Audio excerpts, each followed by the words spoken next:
नमस्कार, मैं रवीश कुमार। आप पर भी ट्रंप का असर हो गया है क्या? मुझे तो ट्रंप कहीं भी दिखाई देने लगे हैं, कहीं भी उन्हीं की आवाज सुनाई दे रही है चारों तरफ से। जहां कहीं भी 10 लोग मिलकर किसी का प्लॉट कब्जा करने लगे हैं, पेमेंट को लेकर झगड़ा चल रहा है, मुझे लगता है उस झुंड में हो ना हो ट्रंप ही होंगे, सबको ढिशुम ढिशुम कर रहे होंगे। हम नहीं चाहते कि ट्रंप मेरा वीडियो देख लें, लेकिन आप जरूर देखिए। आपसे ही कह रहा हूं, रोज सुबह उठकर ट्रंप को 4 बार नमस्ते किया कीजिए। नमस्ते से याद आया, 2020 में नरेंद्र मोदी स्टेडियम में जो लोग ट्रंप को नमस्ते करने गए थे, वो इन दिनों कहां हैं? खोज कर लाइए तो उन्हें कैसा लगता होगा। ट्रंप के आने के घंटों पहले सिक्योरिटी चेकिंग की लाइन में लगे होंगे, फिर खाली पेट स्टेडियम में बैठे होंगे। जिस ट्रंप को नमस्ते किया वो ऐसे निकल गए। इन लोगों से पूछना चाहिए जो उस वक्त स्टेडियम में मौजूद थे, उस दिन ट्रंप को नमस्ते करने का अब कोई रिग्रेट तो नहीं हो रहा? अफसोस, प्रायश्चित, पश्चाताप। जिन कलेक्टरों को ड्यूटी दी गई, जाओ जाकर लोगों को लाओ, बसों को लगाओ, संडे को हंस हंस कर लोट पोट होते होंगे।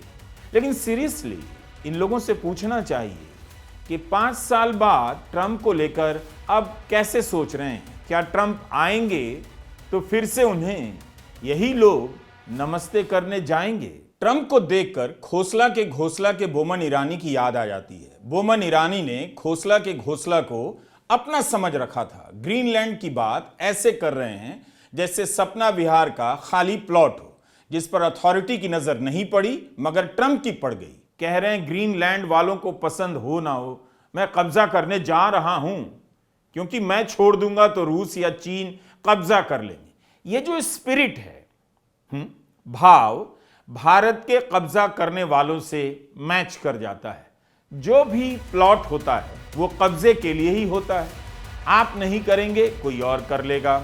इसीलिए कहा कि ट्रंप ने दुनिया को खोसला का घोसला बना दिया है। So I just want to thank, these are people that I either know or I know of by reading lots of business magazines and journals and papers. These are the greatest oil people anywhere in the world.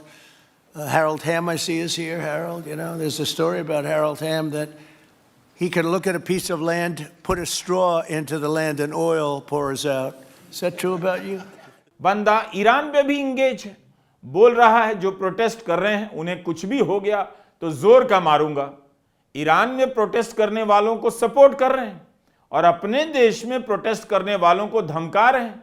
ये लोग communist हैं। We're watching the situation very carefully. I've made the statement very strongly that if they start killing people like they have in the past, we will get involved. We'll be hitting them very hard where it hurts.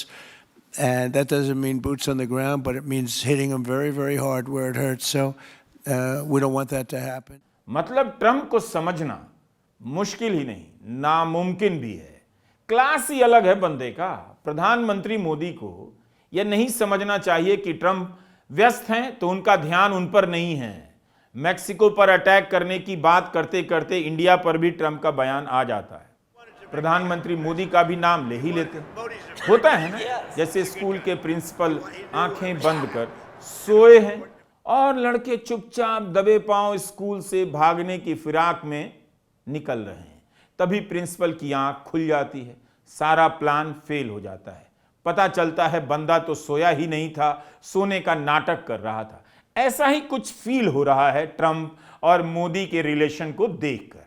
आज दुनिया में कोई नहीं जो Trump को समझ सकता है। ट्रंप ने कहा है केवल वही समझते हैं ट्रंप क्या हैं।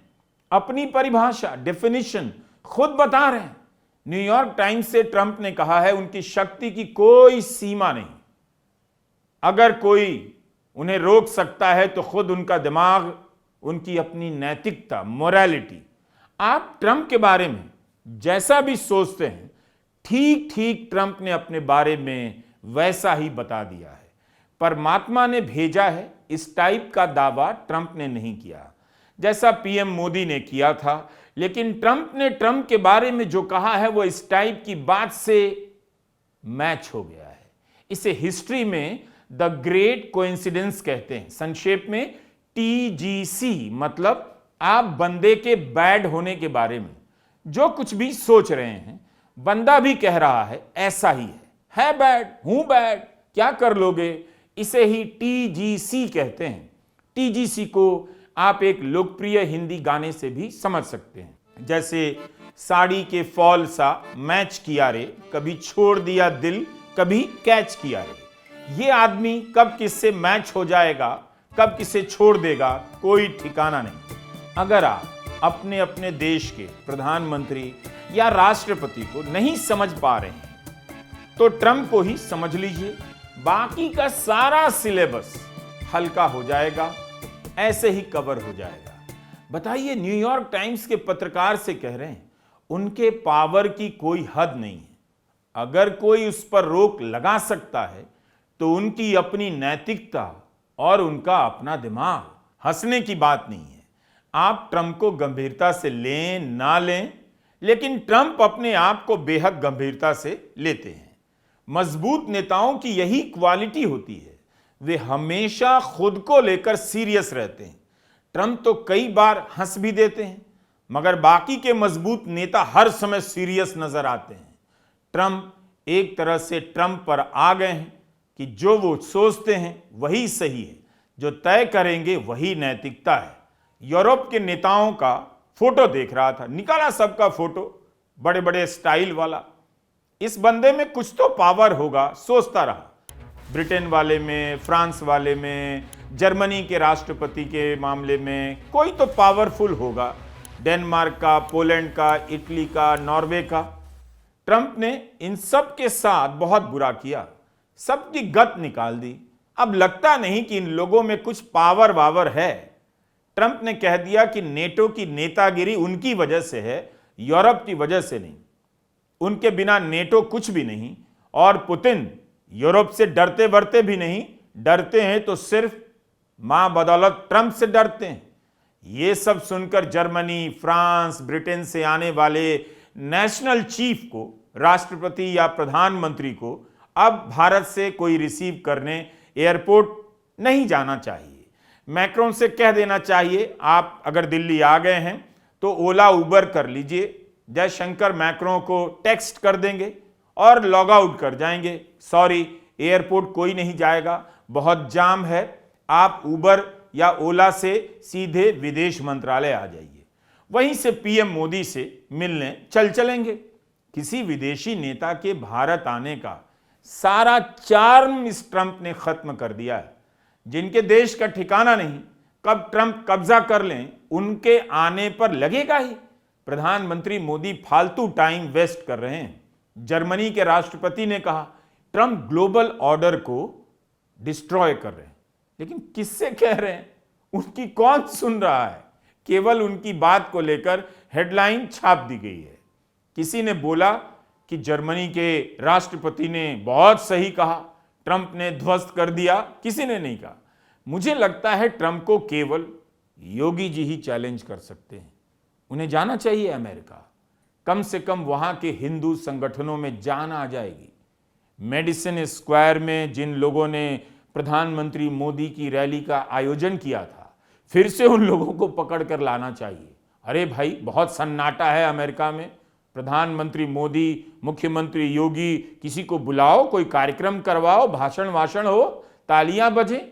आजकल अमेरिका में सारे हिंदू संगठन शांत नजर आते हैं। जैसे ही ट्विटर ऑन करता हूं, ट्रंप के 10 बयान भड़बड़ा कर आ जाते हैं एक साथ। एक में इंडिया को, एक में फ्रांस को, एक में रशिया को, एक में चीन को।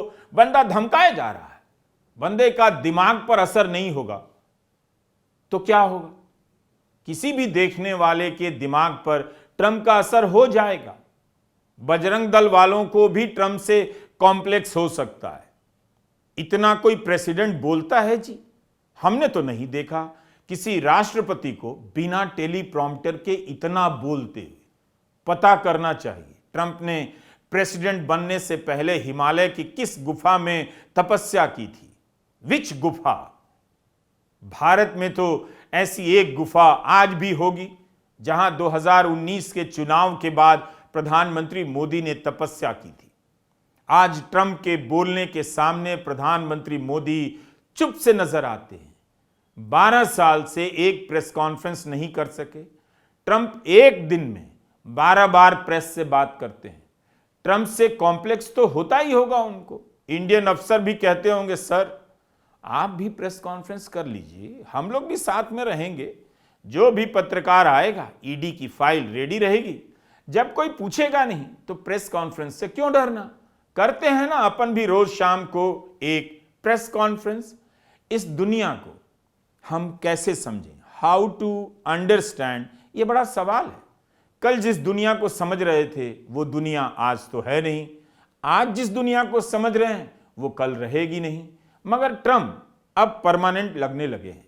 ट्रंप के आगे उनके जैसे बहुत सारे ट्रंप अब मामूली लगते हैं। बंदा काम तो करता है, मानना तो पड़ेगा। अभी ट्विटर पर खबर देख रहा था कि अमेरिका की तेल कंपनियां कह रही हैं वेनेजुएला में निवेश करने का फायदा नहीं।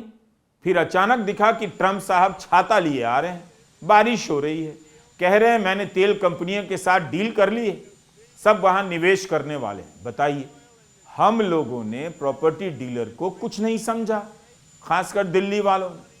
ट्रंप ने डील को कितना रेस्पेक्टफुल बना दिया है, सोचिए।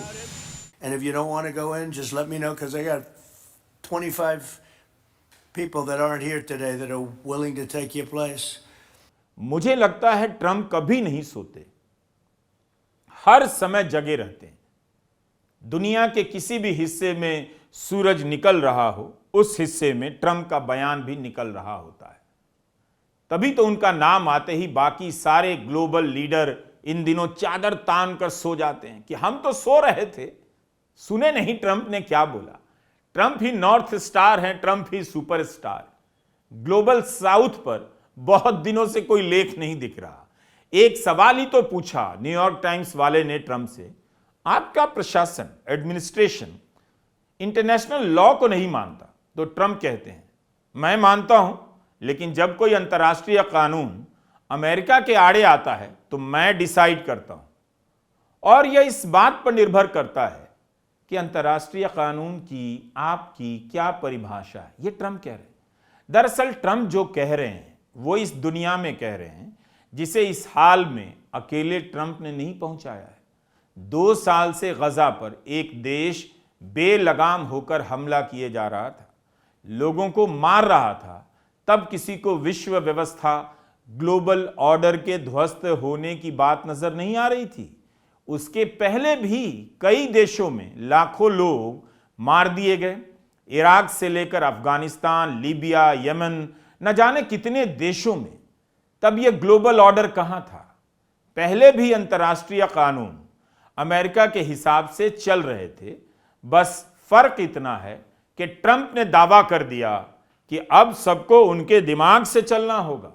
इसकी परिभाषा भी वही तय करेंगे और कानून की सीमा क्या है वह भी ट्रंप तय करेंगे। मेरी तो दिल्ली के ऑटो वालों को एक सलाह है, ट्रंप अगर इंडिया आए तो उनसे किराए को लेकर झगड़ा ना करें।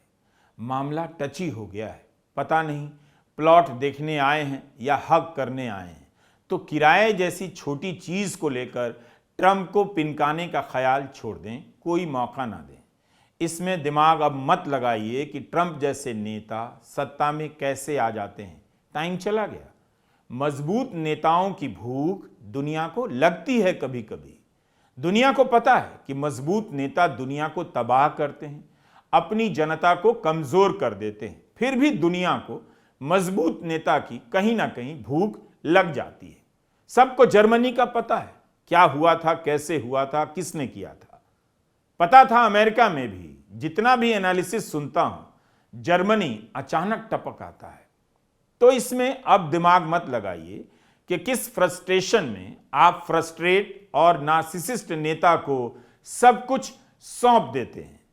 अमेरिका में लोग मान नहीं रहे। कितनी रिपोर्ट छपती है अमेरिका में जिनमें लिखा जाता है कि ट्रंप नार्सिसिस्ट है। 200 हेल्थ प्रोफेशनल ने ट्रंप को एनालाइज किया है कि यह आदमी नार्सिसिस्ट है। और तो और सबने अपना पत्र सार्वजनिक भी कर दिया है। इन्हें सस्पेंड होने का भी डर नहीं लगता। भारत में अगर कोई यह काम कर रहा है या ऐसा सोच रहा है तो गलती से भी पब्लिक ना करे। आत्ममुग्धता या मुंह मियां मिट्ठू से आप नार्सिसिज्म को नहीं समझ सकते। नार्सिसिस्ट वह होता है जो पहले अपना नाश करता है, फिर जहां भी कुर्सी पर बैठा होता है वहां की जनता का सत्यानाश करता है। उसे आप पहचान सकते हैं। जैसे ही वह बात बात में खुद का नाम लेने लग जाए, अपना ही उदाहरण देने लग जाए, तो वह नार्सिसिस्ट होता है।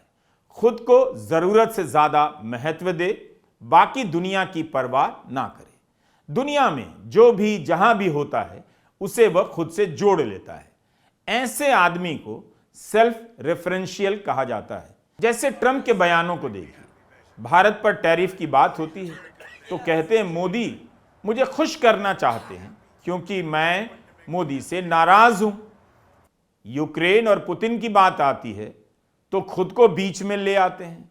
उन्हें हमेशा लगता है कि या तो लोग उनसे प्यार करते हैं या फिर बेहद नफरत। हाल ही में जब उन्होंने व्हाइट हाउस में पुराने राष्ट्रपतियों के सम्मान में तस्वीरें और प्लाक लगवाई तो खुद से पहले के राष्ट्रपति की निंदा शुरू कर दी और अपनी तारीफ शुरू कर दी। जब सवाल उठा कि यह सब क्या हो रहा है, आप क्या कर रहे हैं, तब जाकर व्हाइट हाउस ने कहा ट्रंप ने खुद यह लिखा है, अब कर लीजिए जो करना है। ट्रंप अपने बारे में कहते हैं उनसे बेहतर बिजनेस कोई नहीं जानता, उनसे बेहतर राजनीति कोई नहीं जानता, इतिहास का उनसे ज्यादा किसी को ज्ञान नहीं, कोई भी उनसे ज्यादा ताकतवर नहीं, सेना को सबसे अच्छा समझते हैं, सबसे बेस्ट दीवारें बनवाने का दावा करते हैं, समानता के लिए भी कहते हैं उन्होंने सबसे ज्यादा काम किया, किसी ने उनसे ज्यादा नहीं। इस्राइल का सबसे बड़ा हितैषी बताते हैं और कहते हैं मुझसे ज्यादा औरतों का सम्मान और कोई नहीं करता, मुझसे ज्यादा कंजर्वेटिव कोई नहीं, मेरे जितने भीड़ किसी के लिए इकट्ठी नहीं होती। तो आपके कंट्री में भी ट्रंप हैं, आपके मोहल्ले में भी ट्रंप हैं। ट्रंप केवल अमेरिका में नहीं है, आपके घर में जो ट्रंक हैं उसमें ऐसे नेताओं की बहुत जगह है। लेकिन जब आपने ट्रंक खोल ही दिया है तो ऐसे ही नेता अब आप पर राज करेंगे, आप उनका काम करेंगे और वो आप पर राज करेंगे। और हाँ, अगली बार प्रधानमंत्री मोदी कहें कि ट्रंप आने वाले हैं, आप सभी को चलना है नमस्ते ट्रंप के लिए, तो उनसे भी नमस्ते कर लीजिएगा, कह दीजिएगा हम लोग वीडियो देख रहे हैं, रवीश कुमार ऑफिशियल पर नया वीडियो अपलोड हो गया है, हम लोग नमस्ते ट्रंप करने बिल्कुल नहीं जाएंगे। नमस्कार, मैं रवीश कुमार।